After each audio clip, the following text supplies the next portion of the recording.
Gracia y paz a toda nuestra preciosa audiencia. Sí, feliz año. Feliz año a toda nuestra preciosa audiencia. Les habla su hermano en Cristo y amigo Ángel Colón y me acompaña como siempre. Soy Ismael Reyes. Hay que hacer una introducción propia porque si no el año va a comenzar mal. Hay que estar con buen ánimo. Con buen ánimo, claro. Bueno, es una bendición poder estar con ustedes nuevamente. En esta ocasión estamos en Ministerio Didasco o Didasco Ministries, que como le pusimos en inglés por nombre, porque para cuestión de identidad fuera de Puerto Rico tal vez es un poco más fácil. Sí. Pero estamos en Ministerio Didasco continuando con la serie de enseñanzas de doctrinas básicas de la vida cristiana que llevábamos meses. Varios meses, sí. Sin grabar. Habíamos estado, ¿verdad?, subiendo contenido de Radical, incluyendo hasta el último episodio de fin de año.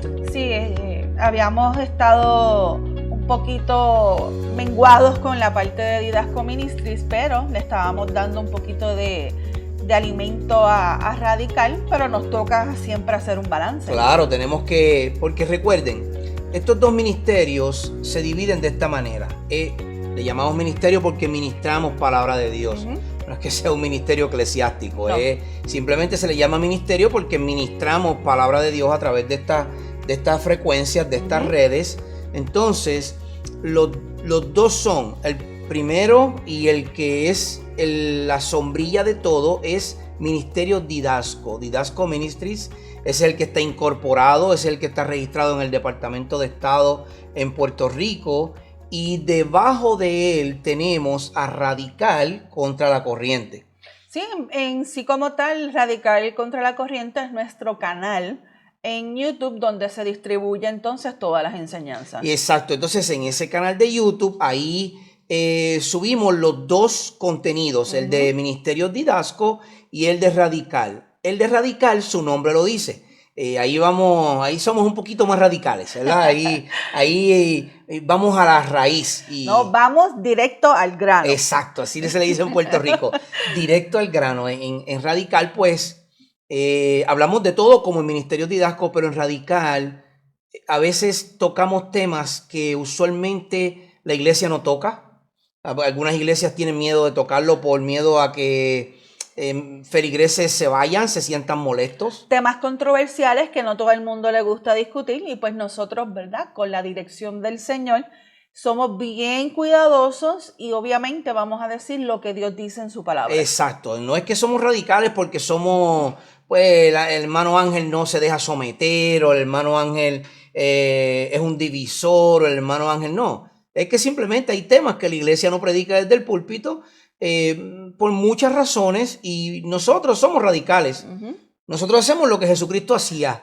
Jesús retaba el status quo. Exacto. El pueblo se sentía de una forma cómoda y Jesús venía y rompía todos los estándares. Y nosotros hacemos lo mismo en Radical. Sin embargo, en Ministerios Didasco nos enfocamos más en enseñanza teológica. Un poquito más pesada, podríamos decir. Sí. Pero a la misma vez necesaria. Sí, porque nos tenemos que adentrar en las escrituras, profundizar, porque no nos podemos quedar por encima. Acuérdense en que mientras más tiempo usted lleva en el Evangelio, para los creyentes es necesario crecer espiritualmente. Definitivo, sí. Y la única forma de hacerlo es adentrarse en las escrituras, siempre leer la Biblia, pero tenemos que aprender un poco más. Definitivo, tú tienes toda la razón. Tenemos que entrar más, adentrarnos más, excavar profundo, como dice nuestro pastor. Exacto. Él dice que cuando el sermón del domingo se predica, la exposición de la palabra, bueno, es obvio, los hermanos no están levantando la mano para hacerle preguntas al pastor en medio de la predicación. Por lo tanto, se quedan a veces lagunas, palabras que se dicen desde el púlpito que tal vez el congregante no entiende. Sí, también preguntas acerca del por qué suceden ciertos eventos, Claro. porque no lo sabemos todo. Claro. Y obviamente, si está puesto en la Biblia, con algún propósito es. Claro, por algo Dios lo dejó. Entonces, el miércoles, en nuestro caso, en el estudio bíblico, excavamos más profundo. Vamos a la escritura, cada hermano trae sus preguntas, sus dudas, comentarios. Y recuerden que somos un cuerpo, estamos para edificarnos unos a otros. El pastor no lo sabe todo, yo no lo sé todo, mi esposa tampoco. Los mayores teólogos de la historia no lo han sabido todo, han cometido miles de errores. No por eso vamos a señalar a uno o a otro, simplemente vamos a ir creciendo poco a poco a la estatura de aquel que sí es el varón perfecto, claro, que es Cristo Jesús. Amén. Entonces es imposible nosotros saberlo todo porque somos imperfectos en esta tierra. Por eso este ministerio de Didasco Ministries o Ministerios Didasco. Y estamos hablando sobre las doctrinas básicas de la vida cristiana. Ya hemos discutido varias, sí. Hemos hablado sobre algunas como la Biblia o bibliología. Hemos hablado sobre el canon, la autoridad de la Biblia, la necesidad que tenemos de tener la Biblia, valga la redundancia, lo repetí, pero esa necesidad que tenemos de la Biblia como herramienta única para el crecimiento de nuestra vida espiritual. Entonces también entramos un poquito a hablar sobre la doctrina de Dios o teología propia, que es lo que nos habla de quién es Dios.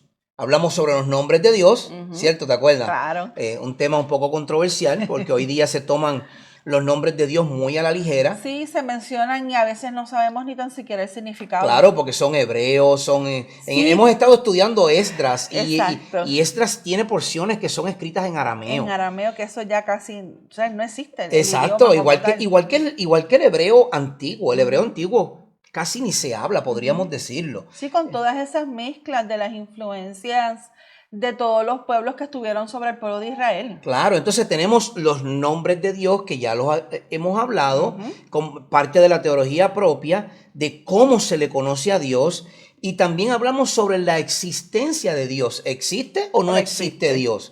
¿Cómo saber si Dios existe? Bueno, eso lo pueden encontrar en nuestros videos, que lo vamos a dejar tagueado en los videos, en las tarjetitas que salen en YouTube arriba, en nuestro canal. Ahí va a encontrar un tag donde va a ver los videos anteriores para que usted pueda continuar la secuencia y verlo desde el principio. Para que tenga idea, este es el video número 15 de estas enseñanzas.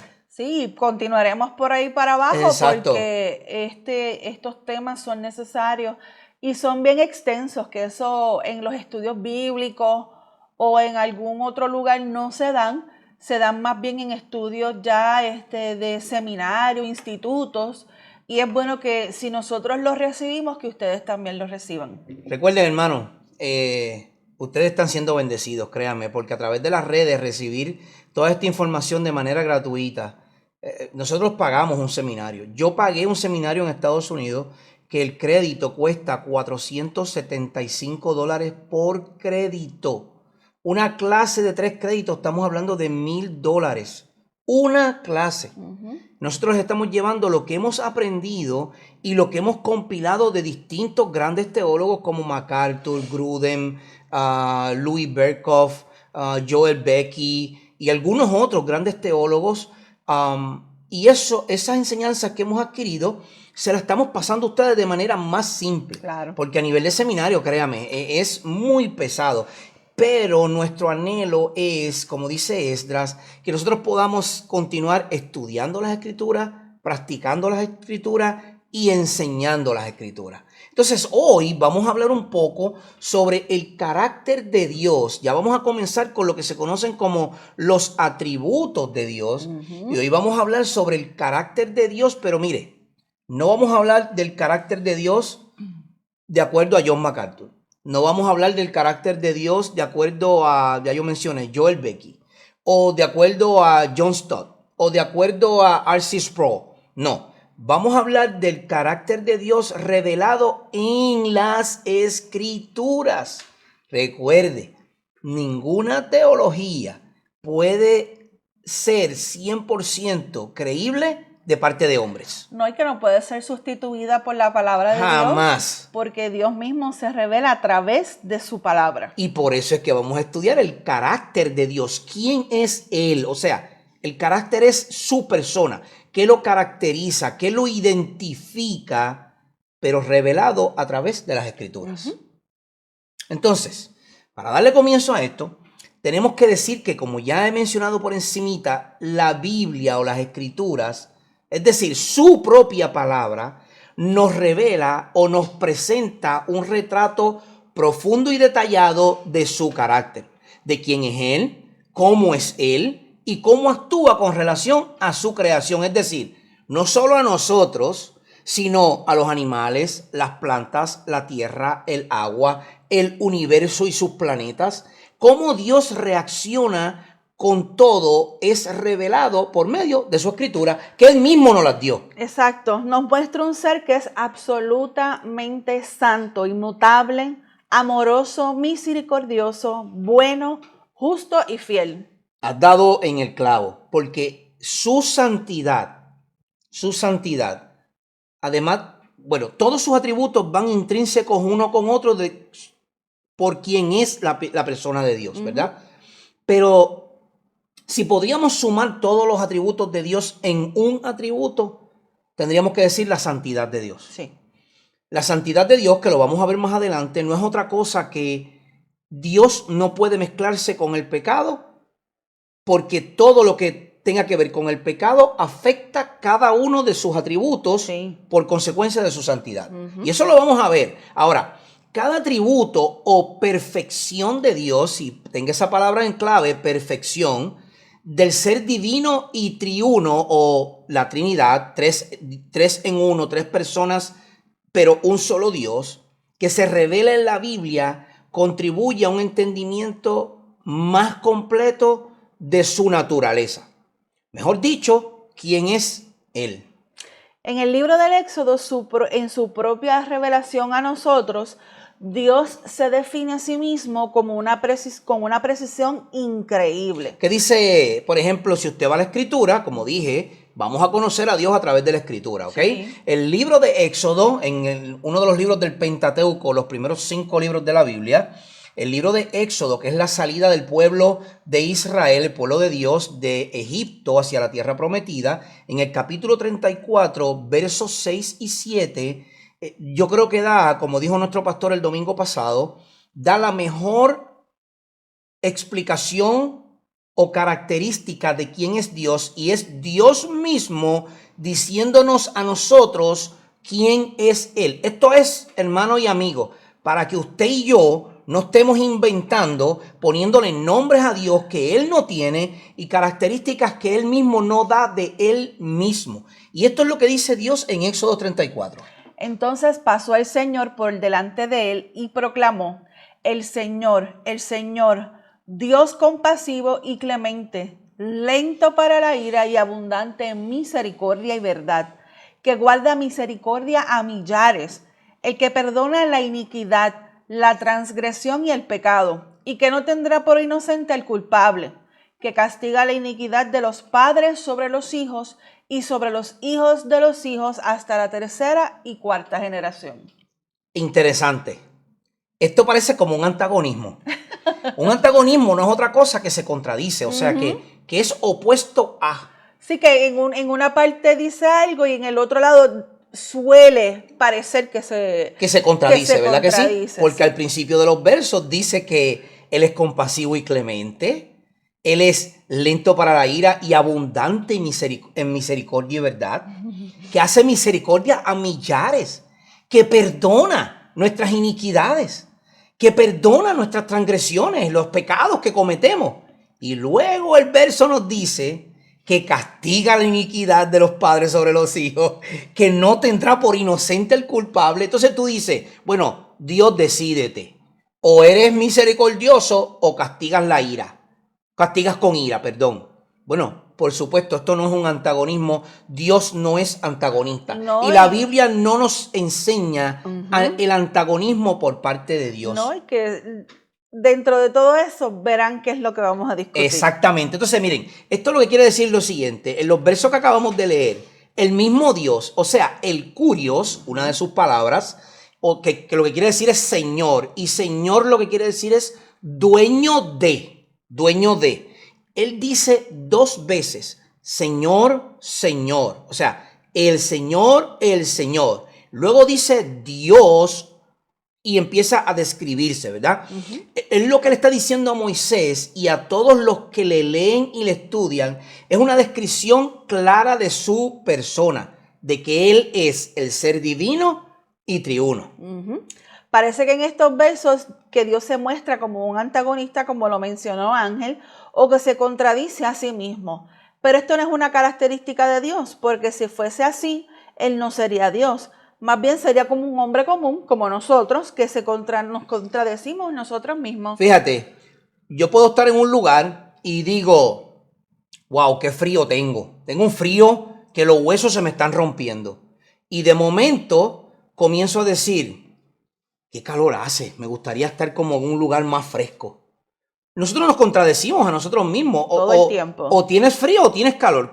Y claro, uno puede sentir las temperaturas. Lo que quiero decir con esto es que en muchas ocasiones decimos cosas, y usé un ejemplo bien simple, pero en muchas ocasiones decimos cosas que luego nos contradecimos de lo que acabamos de decir. En cierto modo, eso es mentir. Claro. ¿Ok? Eso es mentir. Dios no es antagonista. Dios no puede decir por su carácter, que lo vamos a ir viendo, Dios no puede decir una cosa sobre sí mismo y después contradecirla.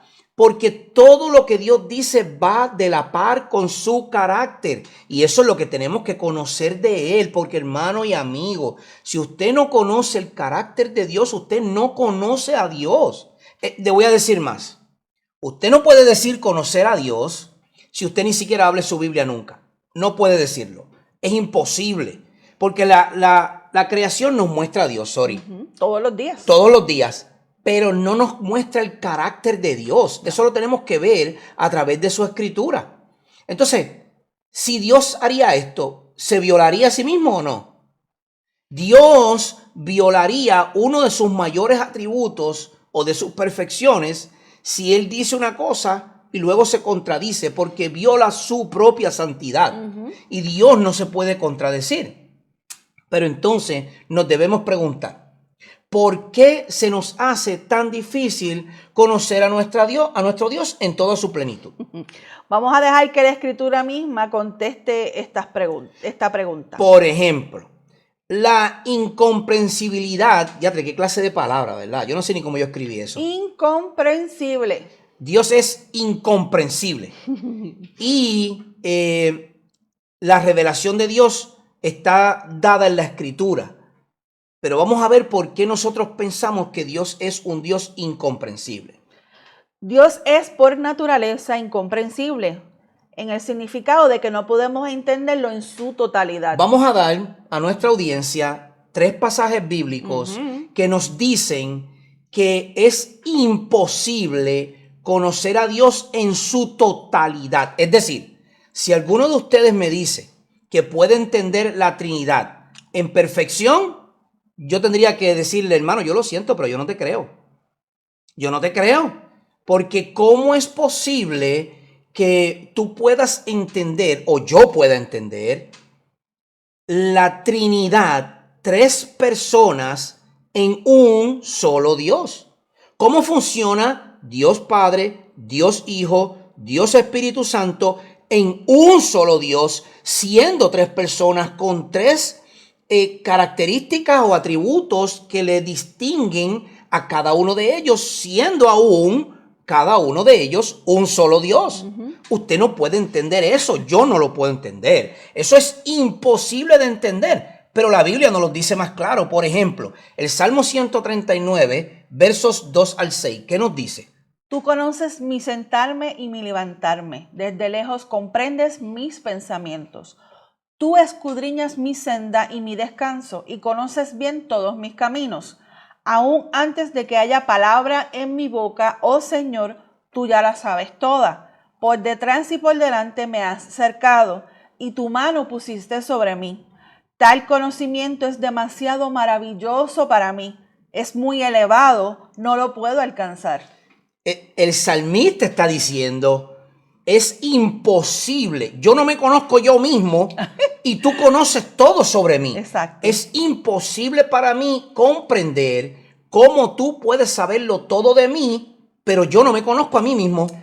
Esa es la grandeza de Dios. Esa es la grandeza de Dios. Por eso es que el ser incomprensible de Dios La Biblia nos lo revela porque Dios es soberano y supremo a todo ser creado, porque Él es el creador. Pero el Salmo 143 tiene un verso, el Salmo 145, tiene el verso 3, una característica bien interesante de Dios, que dice de la siguiente manera: grande es el Señor y digno de ser alabado en gran manera, y su grandeza es inescrutable. Usted conoce la palabra escrutinio cuando están las elecciones, ¿verdad? Aquí en Puerto Rico, las elecciones y la política, ese es el deporte número 1 de la isla. La gente sabe más de política que de la Biblia. Créame. Sí. Créame, se conoce los nombres de los postulantes, se conoce las posiciones que cargan, los sueldos que cobran, dónde trabajan, pero no sabe cuántos libros tiene la escritura. Bueno, anyway, eso es otro tema para radical. Sí. Entonces, inescrutable es parecido a la palabra escrutinio, que se utiliza para contar los votos en las urnas electorales. Se dice, vamos a escrutar o a contar los votos. Bueno, el salmista está diciendo en el Salmo 145, verso 3, que la grandeza de Dios, su majestad, es imposible para el salmista contar, describir, enumerar o observar. Es imposible para el salmista. Pero estamos leyendo del Antiguo Testamento. Ahora yo quiero ver qué dice Pablo a los romanos en unos versos que yo sé que usted se conoce, podríamos decir de memoria. ¿Qué nos dice Pablo a los romanos en el capítulo 11 de su epístola? Sí, en los versos 33 y al 36 dice: oh, profundidad de las riquezas y de la sabiduría y del conocimiento de Dios. Cuán insondables son sus juicios e inescrutables sus caminos. Pues, ¿quién ha conocido la mente del Señor? ¿O quién llegó a ser su consejero? ¿O quién le ha dado el primero para que se le tenga que recompensar? Porque de Él, por Él y para Él son todas las cosas. A Él sea la gloria para siempre. Amén. Yo creo que si hay una explicación de lo imposible de comprender a Dios, Pablo no las da. Me acuerdo, ¿tú sabes qué? El himno de Contempla a Dios. Contempla a Dios. Sí, porque dice esas mismas palabras en Romanos 11. Sí. O sea, ¿quién va a ser el consejero del Señor? ¿Quién va a darle dirección a Él si Él es Dios? Exacto, Él es Dios soberano. Exacto. De hecho, la última parte del verso nos está diciendo, porque de Él, por Él y para Él son todas las cosas. Esa es la descripción perfecta de una de sus perfecciones, soberanía. Dios es soberano y eso lo vamos a ver también. Pero eso es lo que el mismo verso, la misma Biblia nos está diciendo. ¿Quién conoce a Dios? Pablo mismo dice, ¿quién le puede entender? ¿Quién puede explicar cómo es Él? No, es que por Él, para Él y de Él son todas las cosas. De acuerdo con lo que nos dice de sí mismo Dios en las Escrituras, podríamos deducir que es imposible conocerlo totalmente. Sin embargo, mis amados hermanos, esto no significa que no podamos conocerle verdaderamente. Una cosa es conocerle totalmente, sin que nos quede nada en un vacío o dudas o problemas teológicos. Y otra cosa es conocerle verdaderamente. Sí, al crearnos a su imagen, que esto lo vemos en Génesis 1:26, y revelarse a través de su palabra, Dios nos permite conocerle, aunque de manera limitada. Vemos un ejemplo nuevamente en las Escrituras, en Deuteronomio 29:29. Dios, de nuevo en el Pentateuco, nos dice en Deuteronomio, en el capítulo 29 y verso 29, las cosas secretas pertenecen al Señor nuestro Dios, pero las cosas reveladas, esa palabra es clave, nos pertenecen a nosotros y a nuestros hijos para siempre, a fin de que guardemos todas las palabras de esta ley. Por tanto, toda reflexión sobre la doctrina cristiana acerca de Dios debe fundamentarse firmemente en la convicción de que la Escritura es la palabra escrita de Dios. Y eso lo vemos en diferentes pasajes de la Biblia. Este bosquejo va a estar puesto en nuestro video y en el podcast también. Usted lo puede bajar y leerlo luego. pero el Salmo 19, el Salmo 119, Proverbios 1, 2 Timoteo 3, 14 al 17, en esos textos nos está diciendo la Escritura que Dios nos ha revelado a nosotros lo que nosotros debemos conocer de Él verdaderamente. Sí, que no hay que estas especulaciones humanas, o sea, de nosotros, jamás van a ser suficientes para conducirnos el conocimiento verdadero de Dios. Exacto, tú y yo podemos especular lo que nosotros querramos de Dios. Podemos hasta imaginarnos. Exacto, oh, Dios es de esta manera. Exacto. Al igual que los artistas que a través de la historia han pintado a Dios como este señor con barba, y bien mayor de edad, bien alto, con un temple y carácter bien fuerte. Sí. Porque las conjeturas o especulaciones del humano van a caracterizar siempre a Dios de una manera que le agrade al humano, ¿verdad? Pues como es voz de trueno, pues yo lo voy a presentar a él como una persona que habla bien fuerte. Exacto. Pero no siempre va a funcionar de esa manera, porque Dios no se revela a nosotros de una manera simple. Dios se revela a nosotros a través de la Escritura y no nos da su total revelación. Dice que las cosas secretas son de Él y lo que no es secreto, pues nos ha sido revelado. Exacto. ¿Dónde? A través de su palabra. Luego, entonces, vamos a ver esta naturaleza de Dios, el Señor del pacto. Exacto. Para seguir entonces viendo a Dios en las Escrituras. Exacto. La Escritura identifica y describe a Dios de múltiples maneras a lo largo del canon bíblico. Por lo tanto, nuestra comprensión debe basarse en la revelación integral que la Biblia presenta de su persona. Exacto. Para resumir este alcance de los datos bíblicos, se puede afirmar que Dios es el centro el Señor del pacto, perdón. Exacto. Primero, Él es el Señor, Yahvé, como habíamos mencionado antes, y Curios, nombre por el cual se identifica a sí mismo. Exacto. Eso lo podemos ver en Éxodo, de nuevo, capítulo 3 y capítulo 34. Es un nombre clave que desde el inicio de su pacto con Israel, Dios ha utilizado para referirse e identificar quién sería ese que vendría, que también sería llamado el Señor, y no es otro que nuestro Señor Jesucristo. Así es.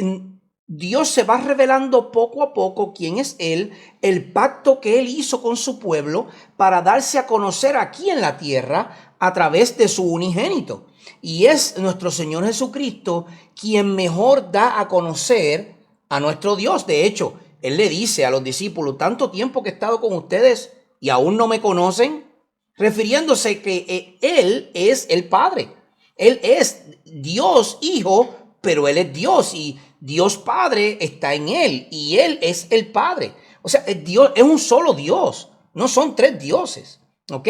Entonces, Dios, que es el Señor del pacto, no solo creó un universo que por su palabra, sino que permanece activo en Él y por eso es que Él se revela a nosotros. Sí, porque muchas personas y hay muchas ideologías, perdón, de que personas que piensan de que Dios creó el universo y se fue. Y lo dejó ahí que corra solo. Exacto, no. Él se mantiene activo para que nosotros veamos el poder de Él. Exacto. Su obra alcanza su punto culminante en las relaciones del pacto a través de toda la historia de la Biblia. Exacto. Cuyo clímax se encuentra en la persona del Señor Jesucristo. Exactamente. Ahí es que Él se revela con toda plenitud, porque la deidad de Dios, como nos dice Hebreos capítulo 1, es manifestada en su Hijo amado Jesucristo. Exacto. Y ahí vemos toda la plenitud de Dios. En Hebreos capítulo 1, usted puede ver toda la plenitud de Dios y toda su gloria como el unigénito de Dios mostrada en nuestro Señor Jesucristo. Entonces, la expresión el Señor del pacto sintetiza de manera hermosa la información bíblica que tenemos sobre Dios, lo que Él crea, sostiene, gobierna y por su gracia redime. Ahí es que vemos en Jesucristo el carácter de Dios reflejado. Tenemos que ser claros, seamos claros en esto. Si Dios no inicia, si Dios no interactúa y si su providencia no intercede enviando a Cristo, nunca hubiésemos tenido ningún interés en conocerle a Él. Dios siempre ha sido el que inicia. Dios es el Tenemos que tener eso bien claro. Exacto. Recuerden, hermano, Usted tal vez creció en una iglesia, pero créame, si Dios no inicia la obra en usted, aún habiendo sido creado en la iglesia o criado en la iglesia o nacido en la iglesia, si Dios no inicia la obra en usted, usted simplemente lo que va a repetir lo que sus papás dicen. Y simplemente es una repetidora. Usted no es un creyente en Jesucristo. Usted simplemente está repitiendo lo que ha escuchado por muchos años. Si usted se cría o crece o es criado en un grupo sectario o, por ejemplo, niños que crecieron en la secta de Jim Jones, que se suicidó tristemente y más de 960 personas murieron en Guyana, en Venezuela. Niños crecieron en esa secta y se convirtieron en jóvenes. Y luego tomaron del mismo jugo que todos tomaron y se suicidaron. Porque creían todo lo que Jim Jones decía. Bueno, si usted crece en la iglesia, pero si Dios no ha hecho el trabajo en su vida y le ha tocado para cambiarle y hacerle nacer de nuevo, como le dijo a Nicodemo, usted simplemente está repitiendo. Usted no ha conocido a Dios verdaderamente. Dios es el que inicia. Dios es el que le busca. Cuando el hijo pródigo viene de regreso, quien sale a buscarlo es el mismo padre. El hijo no ha llegado a la casa y el padre sale corriendo. Una actitud que dentro de la cultura no se hacía. No. El padre no iba corriendo a buscar el hijo. El hijo tenía que llegar donde el padre.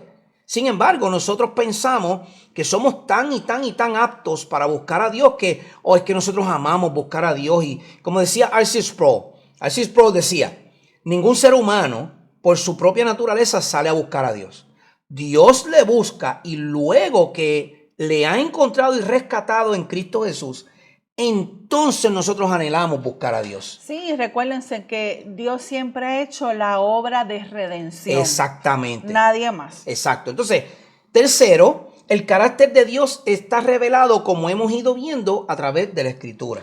Sí, a lo largo de toda la Escritura, el trato de Dios con la humanidad revela plenamente su carácter, principalmente en acción a través de Jesucristo, exacto, el Señor de gloria, la palabra o el verbo hecha carne, como dice en Juan. Dios se hizo carne, Jesús se hizo carne, eso lo vemos en Juan capítulo 1 y en Juan capítulo 1 verso 14. En el principio era el verbo era con Dios y el verbo era Dios. Entonces este verbo se hizo carne.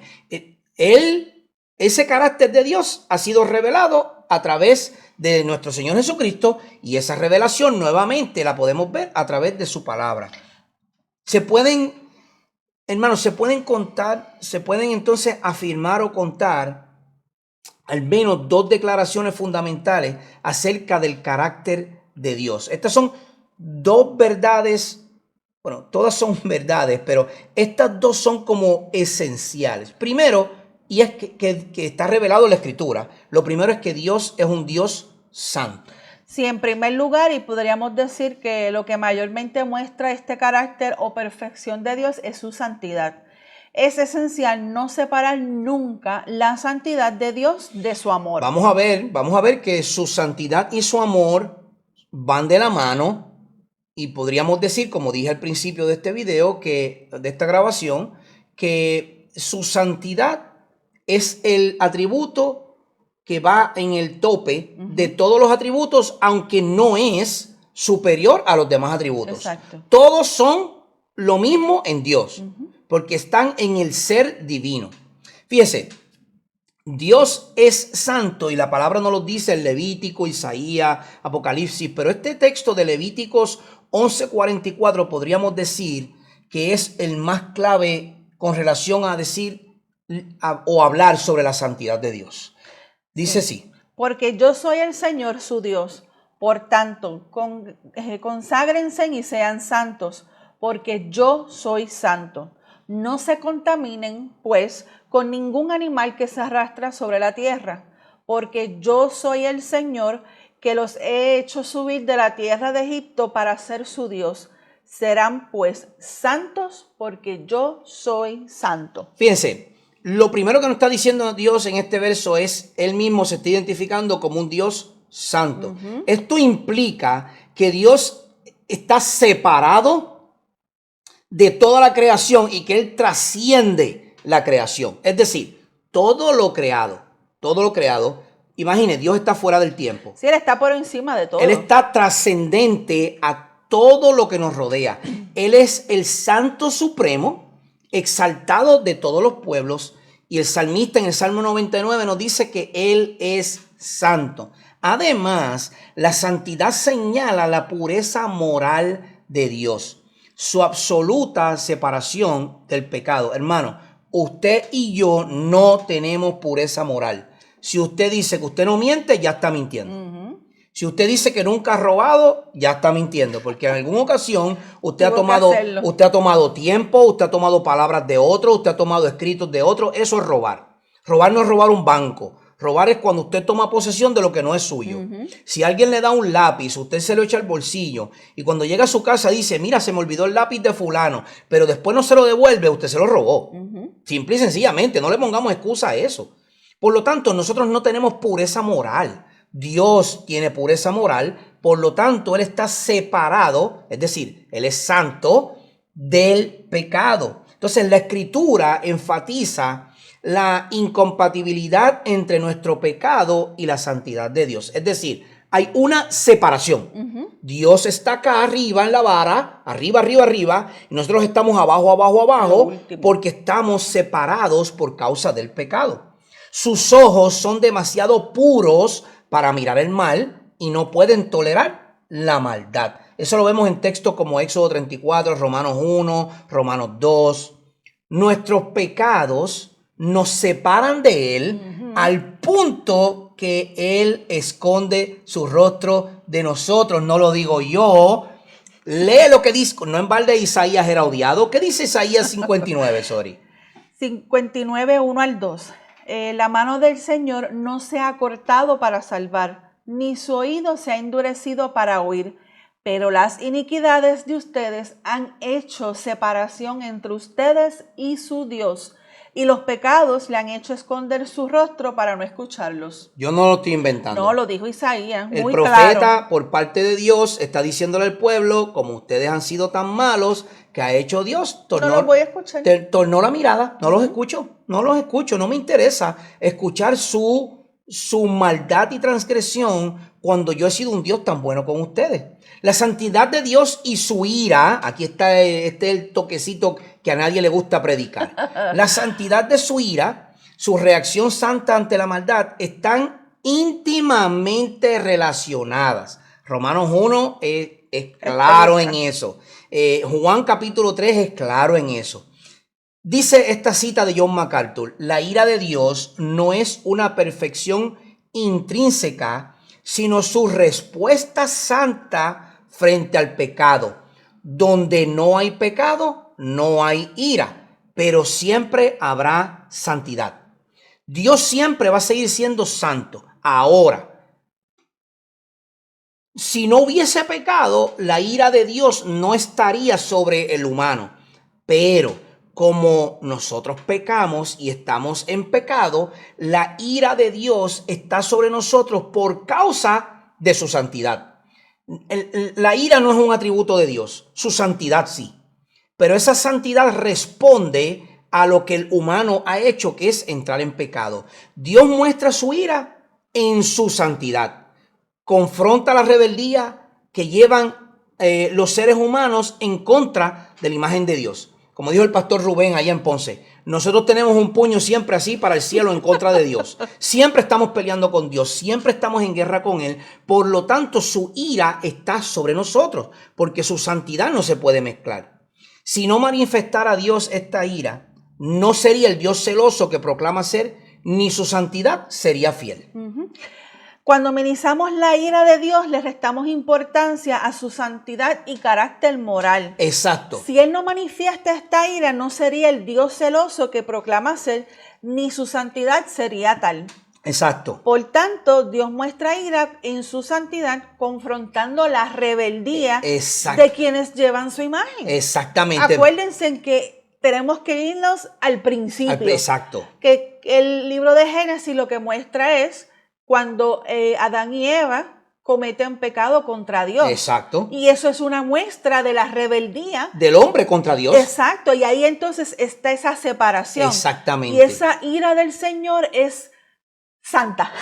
Sí, van de la mano. Claro, porque Dios no puede estar donde está el pecado. Ni tampoco puede tolerar que ese pecado continúe. Exacto. Por lo tanto, la respuesta de su santidad es ira contra el hombre, porque eso es lo que demanda ese pecado, Claro. la ira de Dios contra él. Sin embargo, dijimos ahorita que la santidad de Dios no la podemos separar de su amor. No, eso va así, una ¿verdad al que lado sí? de la otra. De la mano. Por lo tanto, podemos decir que Dios es un Dios santo y amoroso.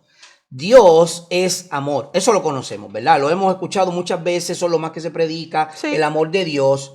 A menudo se percibe una aparente como tensión, ¿verdad? Entre la santidad divina y el amor de Dios. ¿Por qué? Porque la santidad divina se muestra en el pecador por su ira. Pero a la misma vez, en esa ira, Dios está demostrando su amor al hombre. Por lo tanto, eso crea como, pareciera antagonismo de nuevo. Es como, yo te amo, pero mi ira está sobre ti. Yo te amo, pero mi ira está sobre ti. Entonces eso crea una tensión entre ambas. Pero de nuevo, la Escritura no nos muestra a un Dios antagonista, a un Dios que se contradice. Primera de Juan, capítulo 4, verso 8, lo conocemos, lo cantamos. Dios es amor. Lo hemos dicho muchas veces. Yo una vez escuché a un varón hablar de que Dios es amor y repitió eso como 3000 veces. Yo no sé si el mensaje quería que nos grabáramos que Dios es amor o cuál era el mensaje, ¿verdad? Pero o quizás no tuvo un poquito de tiempo para prepararse. Tal vez. Vamos a ponerlo en duda. Tal vez, bueno. Pero la realidad es que lo que él dijo es cierto. Dios es amor. Claro. La palabra no lo dice. Primera de Juan, capítulo 4. Pero no es un amor sentimentalista, como yo le digo a mi esposa, ay, qué linda, yo te amo tanto. Eso es un amor sentimentalista. Usted muestra un sentimiento de lo que usted siente por su esposa o esposo, o sus hijos, o sus papás. Y yo amo mi trabajo. Eso es raro que suceda, pero bueno, hay gente que ama su trabajo. Entonces, eso es sentimentalismo. Dios no es un Dios sentimentalista. Dios no es un Dios que dice, yo te amo y voy a ignorar tu pecado. Es decir, yo te amo y dejo que tú sigas pecando como tú quieras seguir pecando. No funciona de esa manera, hermanos. Romanos capítulo 1 dice que cuando Dios muestra el amor a los humanos, enviando a su Hijo Jesucristo, el humano decide irse por su cuenta a seguir pecando como él quiere. Es decir, hombres con hombres, mujeres con mujeres. Bueno, lea Romanos capítulo 1, usted lo va a ver. Y más adelante, en 3 ocasiones, Dios dice, yo los entregué. Yo los entregué. ¿Qué está diciendo Dios? Dios está diciendo, yo los amo, pero yo no voy a perdonar su pecado. Acuérdense que Dios tolera hasta cierto punto. Obviamente Él es lento para la ira. Él es paciente. Lo leímos en Éxodo. Claro, pero no va a perdonar. Exacto. Lo que sucede es que volvemos al principio. Nosotros no podemos tener la mente de Dios para ver cuán perfecto es Él. Exacto. Y así entonces, pues vemos que mucha gente dice, no, Dios me perdona, aunque sea mi pecado una aberración. Una aberración, porque lo que sucede es esto. Tenemos que estar puestos siempre a la mano, que su ira y su amor van de la mano. Una sin otra no puede sostenerse. Dios es santo, al igual que tiene su ira, su amor y los demás atributos, pero Él no se puede contradecir. Exactamente, por eso es que, como tú dices, volvemos al principio. En Éxodo 34 leímos que Él tiene misericordia, que es bondadoso, pero no dará por inocente al culpable. No. Eso quiere decir, si tú no estás en Cristo Jesús y eres culpable de tu pecado, Dios va a sentenciar ese pecado. De hecho, ya está sentenciado porque la Escritura misma te sentencia. Nacemos en pecado. Jesucristo dijo, yo no juzgo a nadie. ¿Pero por qué Jesucristo dijo, yo no he venido a juzgar a nadie? Porque es que ya todos estamos juzgados, todos estamos bajo la ira de Dios. Correcto. Él no tiene que juzgarnos porque ya estamos juzgados.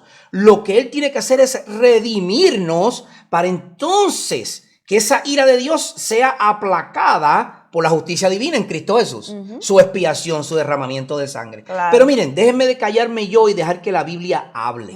Porque qué hermoso es cuando Dios nos habla a través de su palabra. Primera de Juan, capítulo 4, versos 8 al 10. Porque usualmente leemos el verso 8. El que no ama no conoce a Dios, porque Dios es amor. Y ahí lo dejamos. Y nos conformamos pues porque Dios es amor. Ya cantamos el corito y cantamos el corito, pero luego el verso continúa diciendo: en esto se manifestó el amor de Dios en nosotros, en que Dios ha enviado a su Hijo unigénito al mundo para que vivamos por medio de Él. Es decir, Él nos amó tanto que envió a su Hijo para que su Hijo recibiera lo que nos tocaba a nosotros, la ira de Dios sobre Él. Mire, déjeme decir algo que va a sonar controversial y por esto Miguel Núñez fue señalado por semanas y semanas y semanas. Jesucristo no vino para salvarte, ¿sabe?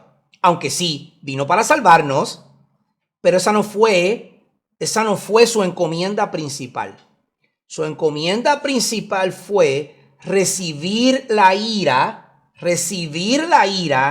que estaba puesta sobre ti y sobre mí por causa de nuestros pecados, por lo cual, cuando depositamos nuestra fe en Jesucristo, obtenemos salvación. Yo lo puedo ver como esta imagen en mi mente, poner a Jesucristo, a Dios arriba, la ira de Dios, y Jesucristo es como una sombrilla. Como un escudo. Como un escudo que está así, ayudándonos a nosotros que estamos abajo. Exacto. Absorbiendo toda la ira de Dios. Exactamente, eso es lo que está pasando. Lo que está pasando es que nosotros somos tan malos y pecadores, porque no hay nadie bueno. Romanos, Pablo lo dice, sí. No hay ni uno bueno en esta tierra, ni tú ni yo, no te lo creas, porque yo no lo soy tampoco. Entonces, en nuestra maldad, por el amor que Él nos tiene, como estamos leyendo en Primera de Juan capítulo 4, Él envía a su Hijo para que su Hijo, el único perfecto en expiación, pueda recibir la ira que nosotros nos merecíamos. Por consecuencia, esa expiación o redención de Jesucristo nos da a nosotros la salvación. Pero miren lo que continúa diciendo Primera de Juan capítulo 4. En esto consiste el amor, no en que nosotros hayamos amado a Dios, sino en que Él nos amó a nosotros y envió a su Hijo como propiciación por nuestros pecados. No lo estoy diciendo yo, lo dice la Escritura. El motivo por el que vino Jesucristo es la propiciación. Fue enviado para expiar nuestros pecados y por ende tenemos salvación en Él. Entonces, en la cruz, Cristo revela tanto la santidad como el amor de Dios en su máxima expresión. Allí se unen, mire lo que se une en la cruz: la justicia de Dios y la gracia. Y Dios permanece siendo justo y justificador de quienes tienen fe en Cristo Jesús, como nos dice Romanos capítulo 3. Eso nos lleva entonces a ver la perfección de Dios. Sí, la perfección moral. Exacto, la perfección moral de Dios, porque como estábamos diciendo, lo conocemos como atributos o el carácter de Dios, pero la mejor descripción es la perfección moral de Dios. Ya vimos que Dios es santo y que en esa santidad nos muestra su amor, que también es santo. En segundo lugar, el carácter de Dios es moralmente perfecto. Exacto. En todo su trato con la creación y con su pueblo, Dios muestra la maravilla, la belleza y la perfección de su carácter. Exacto. Se revela como un Dios de gracia y verdad, lento para ira, abundante en amor y fidelidad, sabiduría y bondad. Exacto. Esto lo encontramos en Éxodo 34, Juan 1, 14 al 16, en Deuteronomio, Salmos, Malaquías, 2 de Corintios, Efesios y Hebreos. Ahí en esos versos usted puede ver cómo Dios revela su perfecta gracia y verdad, siendo lento para la ira y abundante en amor y fidelidad, sabiduría y bondad. Y mira, hermano y amigo, aunque el mundo rebelde despliega generosidad, porque muchos de nosotros somos generosos. Claro. Muchos de nosotros damos bondad y ayudamos al necesitado. Exacto. Muchos de nosotros bueno, tal vez no muchos, pero algunos de nosotros tal vez tendríamos un poco de paciencia con el que nos rodea. Más o menos. Tal vez podríamos hacer un poco de justicia con lo que uno ve como injusticia en el mundo. Pero solamente Dios, por medio de Cristo Jesús, es totalmente santo, bondadoso, paciente. Dígame que Dios no está esperando por usted. ¿Cuántas veces Dios le ha dicho, tiene que orar? Y usted pasa eso por alto como si fuera, pues yo oro mañana. O ven a mí. O ¿cuántas veces Dios le ha dicho, ven a mí? Y usted lo pasa por alto. ¿Cuántas veces Dios le ha dicho, lea la escritura? Y usted lo pasa por alto. Dios es paciente, hermano. Dios es paciente con nosotros. Nosotros no podemos ser pacientes, pero Dios sí lo es. En todos sus caminos, Dios es majestuoso, perfecto e inmutable. Eso lo podemos ver en Éxodo, en Malaquía, en Santiago. Bueno, es que la revelación la podemos ver en toda la escritura. Completa. En toda la escritura. Además, la humanidad y en particular la iglesia o el pueblo redimido de Dios fueron creados para adorar, amar y alabar a ese Dios grande, glorioso y encontrado en toda su plenitud en la escritura.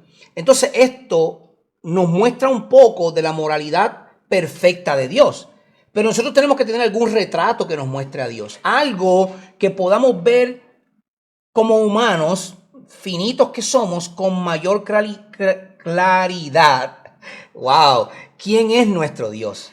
Sí, hemos comenzado a apreciar este retrato bíblico de Dios por medio de la Escritura. Esta nos brinda una revelación de sí a la humanidad. Exacto. Nos presenta un retrato profundo y detallado de su carácter, mostrándonos absolutamente que Él es santo, amoroso y justo.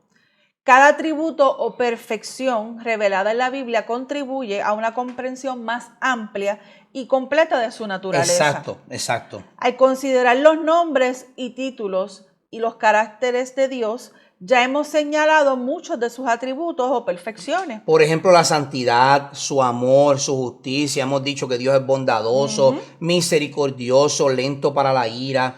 Pero ahora quisiéramos, Sori, y a nuestra audiencia, considerar ese retrato de Dios de un modo más completo, a fin de que el humano común y corriente como tú y yo pueda ver descriptivamente lo que es indescriptible para nosotros, en términos básicos que tú y yo lo podamos entender. Sí. Los atributos de Dios son sus características, los diferentes aspectos de su esencia o naturaleza. Recuerden, Dios no tiene cuerpo, ¿ok? Recuerden eso. Dios es espíritu. Dios es espíritu, Él es un ser, Él es espíritu. Dios se revela a nosotros en Jesucristo. A Él sí lo podemos ver con un cuerpo, como nosotros. Y Él dejó a uno como Él, o sea, uno como Jesucristo, que es el Consolador, que es el Espíritu Santo. Que vive y mora en nosotros y con nosotros. Entonces, el término perfecciones que me han estado escuchando decir está derivado de la palabra griega aretas, que lo que significa son virtudes. Y esto no nos lo inventamos nosotros. No. Esto sale de la Escritura en 1 de Pedro, capítulo 2, verso 9.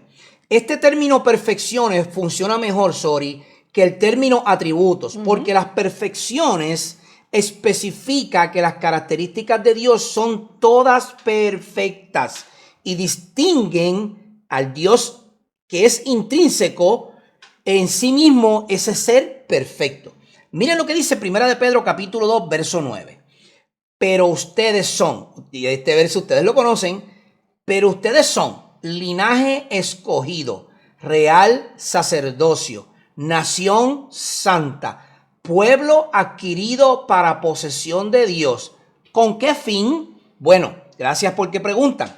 A fin de que anuncien las virtudes o perfecciones de aquel que los llamó de las tinieblas a su luz admirable. La misma Biblia dice, ¿por qué se le debe llamar perfecciones? Porque nosotros fuimos llamados a anunciar esas perfecciones. Sí, ¿Quién es Dios? Exacto, y acuérdense en que en el Edén, en el jardín del Edén, todo era perfecto. Exacto. Así que pues ese es el reflejo de lo que es Dios. Exacto. El término atributos no especifica inherentemente las características perfectas y puede sugerir que éstas se originan en el concepto de que alguien tiene de Dios y no en Dios mismo. John MacArthur lo cita de la siguiente manera. Cito a John MacArthur de la siguiente manera. Las perfecciones de Dios son características esenciales de su naturaleza, puesto que tales características son necesarias para su naturaleza. Todos sus atributos son absolutamente perfectos y por ello se denominan correctamente perfecciones. Por otra parte, ya que estas perfecciones son esenciales a la naturaleza de Dios, si alguna de ellas fuera negada, Dios no podría ser Dios. Tan simple como eso. Dios no puede dejar de ser soberano porque deja de ser Dios. Exacto. Dios no puede dejar de ser bondadoso porque deja de ser Dios. Dios no puede dejar de ser un Dios de amor porque deja de ser Dios. Su soberanía es mostrada como el pecado en ira y eso no puede dejar de ser porque deja de ser Dios. Entonces, para abundar un poquito más sobre la santidad de Dios y los atributos o perfecciones de Dios. O virtudes. O virtudes de Dios. Mire, usted lo puede llamar virtudes, atributos, carácter o perfecciones. Todas son correctas. Yo no estoy diciendo que son incorrectas. Yo estoy diciendo que la mejor que lo describe es perfecciones, porque nuestro Dios es perfecto. ¿Ok?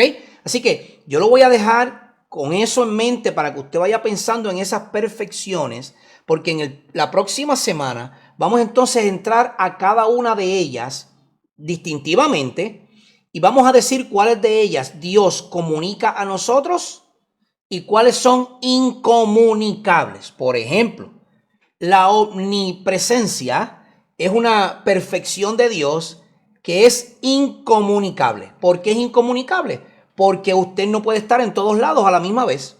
Por lo tanto, esa perfección de Dios, Él no nos la dio a nosotros. No, solo le pertenece a Él. Solo le pertenece a Él. Ahora, hay unas perfecciones de Dios que Él sí nos comunicó a nosotros. Por ejemplo, el amor. Dios nos comunicó a nosotros su perfección del amor. Nosotros no somos perfectos en amor, pero sí tenemos de esa perfección de Dios y podemos entonces amar a otros. Entonces, esas perfecciones las vamos a discutir la próxima semana porque son varias. Yo quiero discutir la santidad, la soberanía, todos los ovnis, omnisciente, omnipresente y omnipotente. Quiero discutir sobre el amor de Dios, sobre la bondad, la misericordia. Vamos a discutir la próxima semana sus atributos y luego de los atributos entonces vamos a entrar a la Trinidad. Y ahí vamos a hablar de Dios Padre, Dios Hijo y Dios Espíritu Santo, un Dios en tres personas, y luego vamos a continuar con el creacionismo o con la creación. Entonces, no se pierda los próximos videos. Que son bien interesantes. No se pierda los próximos episodios para que podamos crecer juntos, hermano y amigo que escucha, si está escuchando hasta este momento. Si usted ha encontrado algo de lo que hemos dicho, o hemos hablado, o hemos comentado con ustedes, o compartido con ustedes, que usted entiende que está errado y que la Biblia no lo apoya, por favor déjennos saber, porque queremos crecer. Claro. Queremos crecer. Es algo que nosotros transmitimos, somos humanos, cometemos errores y es importante de que si, ¿verdad?, usted tiene algún argumento en el cual pueda refutarlo con la misma Biblia, se lo vamos a agradecer. Claro, porque nos ayuda a crecer, hermano. Nosotros no somos perfectos, queremos crecer con usted. Claro. Nosotros tratamos de transmitir lo que hemos adquirido. Sepa, lo que estamos enseñando no es otra cosa que teología sistemática, que la hemos adaptado a las doctrinas básicas de la vida cristiana, que todo cristiano debe conocer, y eso usted lo puede encontrar en libros como Louis Berkhoff, Teología Sistemática, John MacArthur, Wayne Grudem, Joel Beckey y muchos otros más que hablan sobre la teología sistemática o teología bíblica y se le conocen como doctrinas básicas de la vida del cristiano. Nosotros tomamos todos esos libros que son gordísimos, miles de páginas en total cada uno de ellos, y lo hemos compilado en una enseñanza tal vez un poco más fácil para usted.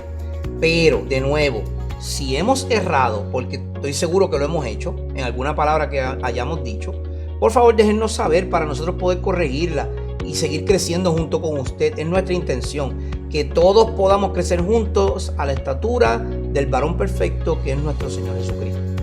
Este ha sido nuestro programa por el día de hoy. Ha sido una bendición para nosotros estar con ustedes. Les habló su hermano en Cristo, Ángel Colón. Y Sor Ismael Reyes. De Ministerios Didasco. Ha sido una bendición y esperamos poder estar con ustedes nuevamente en otro episodio la próxima semana de Didasco Ministries. Dios les bendiga mucho. Que la gracia y la paz de nuestro Señor Jesucristo esté con cada uno de ustedes. Bendiciones del Señor.